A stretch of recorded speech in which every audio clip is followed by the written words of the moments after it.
Welcome to Heron Talent Leadership Edge. Today we have SaaS sales titan Kai Leppänen sharing his insights how to build winning teams. Kai is an exceptional individual, a Finn who has very international experience.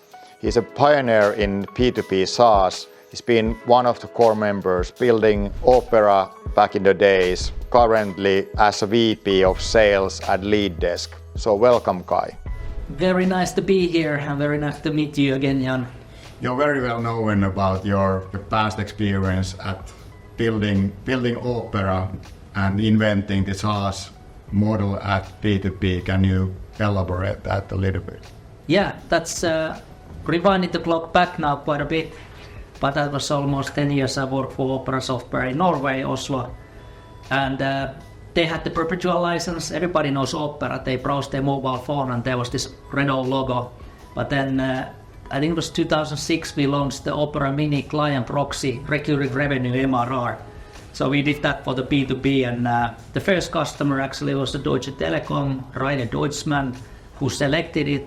He's Telia COO today, Telia Group, and still memorizes greatly Opera, which is now new Vivaldi browser. But that was invented long time ago. That's the SaaS model, so it's like pioneering, and we invented it in that time. And we made turnover was around 15 million, and in that MRR model we made in this time like around 300 million US. So it was a great success. Customers were happy, end users were happy, investors were happy, and so it was a great memory. But there has been many other great success stories on the SaaS domain after that also. You're a special Finn, so global citizen. Yes, global citizen. Yes. Tell a little bit more about your history, where you've been living. Well, in fact, now that we are here in Hämeentie 15 in Lead Desk headquarters, I started in this McLaren Lukio, but then went to Army Officer School, New York, lived there for a while, 11 years in London, did my master there and worked for Symbian. That was the best, in a way, kind of telco side MBA that anyone can do. And as Symbian disabled, many of the old colleagues went to Google, worked for the Andy Rubin, and they built up the Google stack. We were two Finns who moved to Oslo, and we worked for Opera Software. It's 16 years in Oslo. I still have a home there. My heart is in Norway. Now it's been 4 years in Madrid that we have an office, a growing office and a good business in Spain with the Lead Desk. Now, big news was that for me that can get back to Finland. So we're moving now this summer after 30 years, coming back to home. Current role is VP of Sales at Lead Desk. Yep. Tell me about what's the Lead Desk business. Simplifying talk for the call agents, what we call any salesperson who's using the telephony, but then they can go through the cloud through our platform. So contact center as a service. So we enable those. So for outbound using the telephony, and then inbound what is called Omni, multiple protocols coming in for the customer service. So this is our stack also. We're number one in the Nordics and growing fast in the continental Europe with the good mode, with hiring new people constantly also on the sales side. Sounds good. Yeah, good for you. As today we are talking about leadership and how to build the winning teams, and all the journeys, they start with the philosophy. So what are your core principles? How do you build winning teams? Great question. So when you look for the internal people and when you start and start scaling up, and I consider myself as a hired person always to come and do the growth, but passion is the one, and all of my team members and the new candidates, when they come in, they know it also because I look on passion. And then passion can be converted to attitude. So if you have passion and attitude, then we have all the tools to do the introduction, onboarding for the new people that we've been hiring also many during my, I think it's around 1.5 years here at Lead Desk. But passion is the key word for me when I'm looking for people and positioning them also. So it means like if you're the fastest runner, best basketball, football team, how do you get there? So you have to actually have a lot of practice. In sales, if you are good, you have to carry out a lot of activities, right activities in different level. And this is exactly the same, like it's the hard work, as you said. but there has to be clear roles and responsibilities, KPIs that they need to hit, and the outcome will be the euros that they will hit their targets. Could you share your approach to assembling a team that truly drives growth and sales? There's no kind of secret formula. I believe in SaaS business that people who has worked like on that domain and doing the recurring revenue that I've been doing 18 years in different organizations. So you have a sales team. We are quite many here also, and everybody has to have their role and their own place and KPIs and targets. So we start with the SDRs, sales development representatives. They don't sell, they book the meetings. This is an entry level that they come in, they learn the software, they book the meetings for the hunters, what we call them, account managers. Yeah. And then you, of course, you have the farmers. When the deal is closed, it goes to the CSM, handover, like in a relay, you pass the stick, and then it's onboarding. Number one is important, and the customer satisfaction is measured on onboarding, which is the most critical stage. And then when they're farming, they use the standard SaaS processes like QBR, quarterly business reviews, where I understand your targets and your KPIs, and then I align my service to your targets and KPIs, and we measuring them, we enhancing them, and when you grow, we grow, and that's the philosophy on this, like a team building. And obviously then you look for the people management on the director side, that these people are actually good for doing the people management when you are as a director or country manager level person. You start as SDR, yes. Then you expect that individual will master that before he is or yes. is able to move to the next step. Or yeah, and this is something we developed now. Actually, this next month is the anniversary that we did this SDR program, and we call it the Heron's Academy, as we have a SDR who started, and he was one of the best, if not the best SDRs I ever worked with, and we used his philosophy, applied the program, and we onboard the new SDRs based on his process. And obviously when one thing works, you want to copy it with pride, and then you use the same model for the rest of the SDRs across the Europe. And this is, then it is really like you learn the system, you learn the USPs, then you book the meetings. We have a modest 20 as a KPI. Minimum requirement is to book the 20 in the SDR a month meetings, which goes to the hunter, the account managers. They do the demo and close the deal. But we had the best ones are closing like 40, 60 book meetings. And since we've done this a year, we're getting better and better and better all the time. So it's fine-tuning the engine. Indeed, yeah, it is exactly like that. Finding the right people, that's the core to build strong teams. So what are your recruitment strategies for SaaS? Well, we very fortunate in the lead desk also that we have a fantastic talent team, and obviously you have helped also on the senior hirings in very well. But looking into the again, clear roles and responsibilities on hiring, managing the expectations from the applying side when they are applying or if we are promoting internally also, like you're looking clearly like is it a good fit on that position or not. So it's not really like a magic sauce in that sense that you look in those attributes, you're looking for the roles and responsibilities, whether it's an SDR, whether it's an AM for hunting, whether it's CSM for farming, whether it's a senior position in the sales organization. If you look beyond the technical sales skills, yeah. So what are the soft skills and personal traits that you are also like scanning when you're talking with people? You already mentioned passion. Passion, and then but I'm always curious as a team player that I very often go through, this is like a young talent that we're hiring, that I do our policy is like 1+1, the hiring plus the manager is interviewing. Many times I'm involved also because I'm very keen that we're hiring the right profile for us in each of the functions. Yeah, on the soft skill side, it's important to, of course, empathy at the same time, that this is like people business, that we deal with people. We still go and meet. Whining, dining, meeting, presenting the RFQs, RFPs hasn't disappeared anywhere. Everyone wants to see them when it's a bigger ticket sales. For the SME, for the medium-sized deals, we can still sell it through the phone demo and running this way. But the key also is like they done the team sport to me, that I love that the people done it, which means that they have to be active where they've been doing it. They have to be social, having the empathy.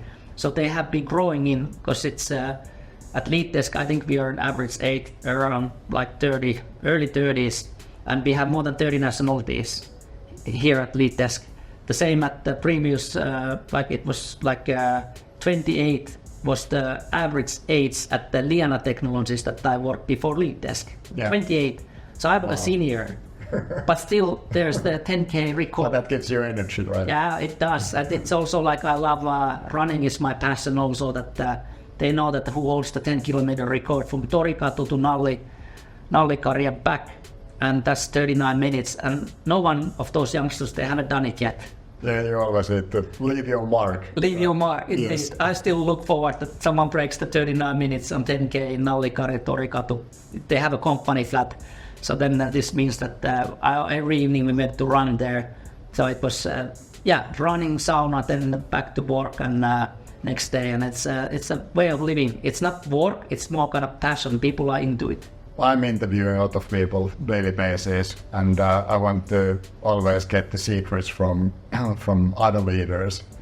So what are your go-to interview questions? Obviously, I have extremely good Q&A, but that's I'm not going to release.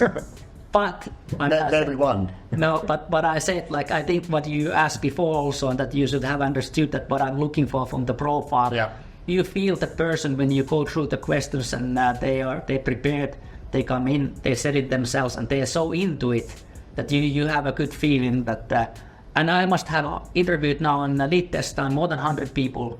Wow. Maybe 1/3 of we hired them now that we've been growing in sales, and this means that we have a talent team who does the first screening, then it goes to the hiring manager, and we have very good track record on hiring and excellent SDRs, account managers, and the directors also, thanks to you also. We've both been working in sales like many years, and we know that setbacks are also a part of the journey. So can you give some example when your team was facing the challenges and how you typically, as a leader, navigate through and motivate your team to push through, even if there's some challenging times? Very good question. It's like I said before, it's like sales is like being a professional sportman or woman in this sense that sometimes you can be like a best runner, but then you have a race Olympics World Championship, like what happened to Paula Radcliffe in Rome Olympics, by far the best marathon runner British, and she just collapsed and she was not there ready. What we do in sales is like obviously 18 years you get a lot of, but in I would say like rewinding the back last 4 or 5 years that those cases that we get the setbacks is it's inevitable. But then what do you do is afterwards is that obviously you regroup the team, and we don't do like Supercell that when they kill the game that they were tossed into champagne because then they save the money and all the other things, but regroup and then at the same time to learn what did we do wrong, and then we get better for the next time. But important is that each of the stakeholder, if it's an RFQ or if it's like a number of meetings that we done, we always do the best. And then when you've done your best, there's nothing else you can do. Then you get better. Of course, you do the learning, like what is the win-back strategy if you have lost a customer, if you lost a tender, so how do we do it next time? But as long as everyone is doing their best and what is asked them to do, then it's like there's nothing else to do. It's like clapping each other and say like we did our best, and that's the way how it goes.